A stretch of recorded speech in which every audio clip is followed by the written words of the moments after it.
The generalization relationship expresses the characteristics or features of the attributes and operations and associations that are specified for a general class. In this case, the superclass are based onto its subclasses. We can represent like we know in the relationship or the different relationship types of the classes. We can use a line from the subclass into the superclass, and we use a solid line drawing an unfilled arrowhead. And a generalization is a taxonomic relationship between a more general classifier and a more specific classifier. Each instance of the specific classifier is also an indirect instance of the general classifier. The specific classifier inherits the features of the more general classifier, and the inheritance represents by an is-are relationship. An abstract class name is shown in italics, and we can show an example in the slide about how can represent inheritance in the class diagrams. We can have a lot of subclasses that are a specialization of the superclass. In this example, the soccer player is the superclass, and all other classes are the subclasses. Now, similar to the inheritance or part of the inheritance, we need to know about abstract classes and interfaces. The classes that can't be instantiated themselves are modeled as abstract classes. These are classes for which there are no objects, only their subclasses can be instantiated.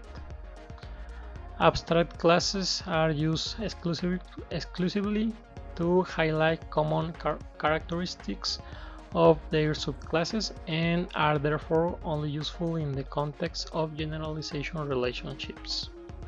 Operations of abstract classes can also be labeled as abstracts. An abstract operation doesn't offer any implementation itself.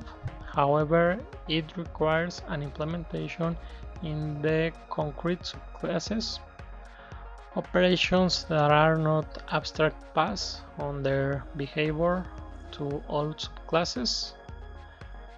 And abstract classes and abstract operations are either written in italic font or indicated by the specification of the keyword abstract before their name. In manually produced class diagram, in particular the use of the second notation using the keyword abstract, it's recommended because when you use italic it's difficult to recognize. Like in the example, we have the person in italics and the person with the abstract keyword, and it's more easy to identify that you are using an abstract class when you use the keyword.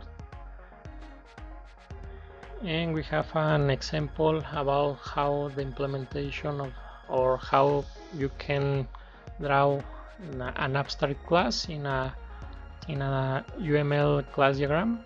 In this case, the shape that it's an abstract class, and have a method that it's the get area that it's abstract too, and they are in italics.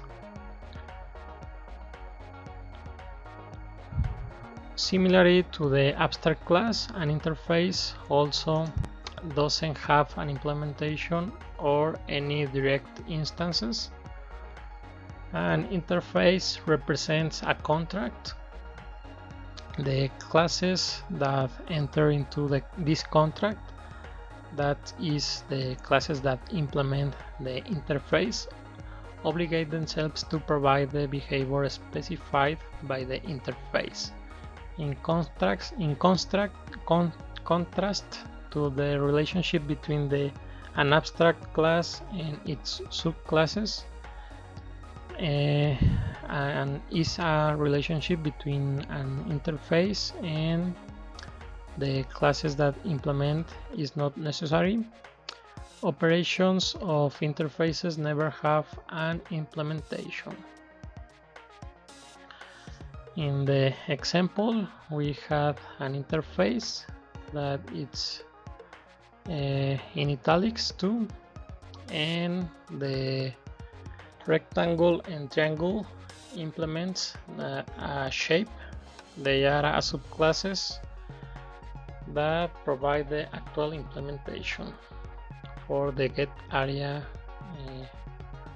method. In this case, an interface is denoted like a class, but with the additional keyword interface before the name. Dashed inheritance arrow with a halo, triangular arrowhead from a class to an interface signifies that this class implements the interface, and a dashed arrow with an